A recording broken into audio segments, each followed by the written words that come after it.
भविष्य और अतीत कल्पित हैं। एक वृद्ध व्यक्ति हवाई जहाज से सिडनी जा रहा था। बीच के एक एयरपोर्ट पर एक नौजवान भी उसमें सवार हुआ।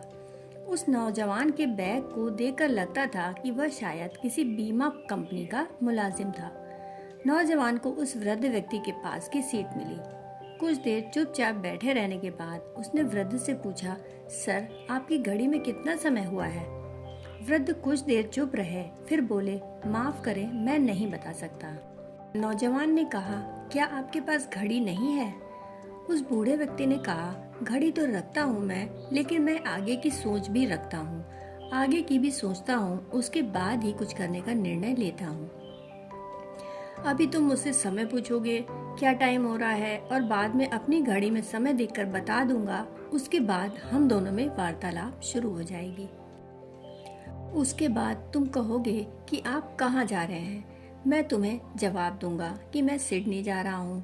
तुम बोलोगे कि मैं भी वहीं जा रहा हूँ। आप किस सोसाइटी में रहते हैं? तो मैं तुम्हें अपनी सोसाइटी के बारे में बताऊंगा।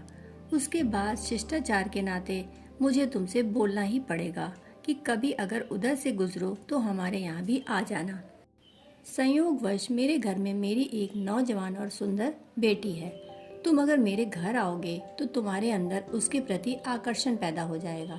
फिर तुम उसे बाहर घुमाने ले जाओगे और होटल में खाना खिलाओगे, और हो सकता है कि उसे फिल्म दिखाने भी ले जाओ, और संभवतः मेरी बेटी भी राजी हो जाए।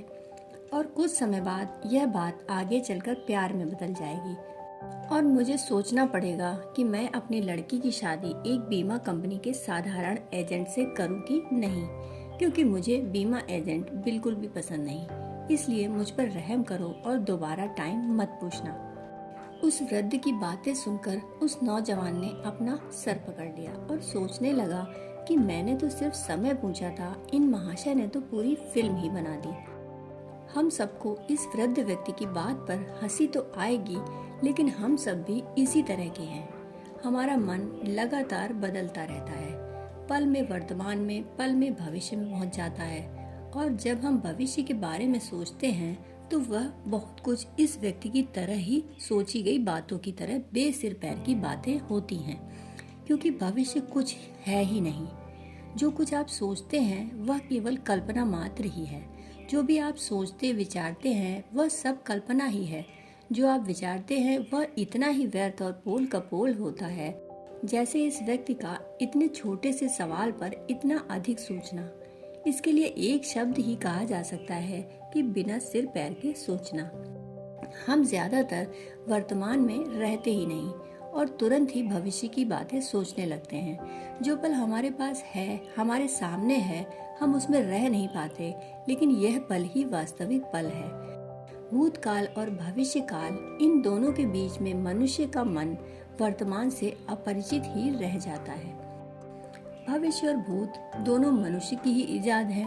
इस संसार की सत्ता में उनका कोई अस्तित्व नहीं। भूत और भविष्य दोनों की कल्पना की गई है, ये वास्तविक नहीं है। असली समय तो केवल वर्तमान ही है।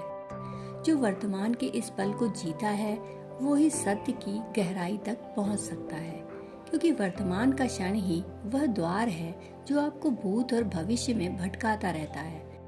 वह सपने के रूप में हो सकता है, स्मृति में भटक सकता है, लेकिन उसका सत्य से कभी साक्षात्कार संभव नहीं है। दोस्तों, कहानी सुनने के लिए आपका बहुत बहुत आभार।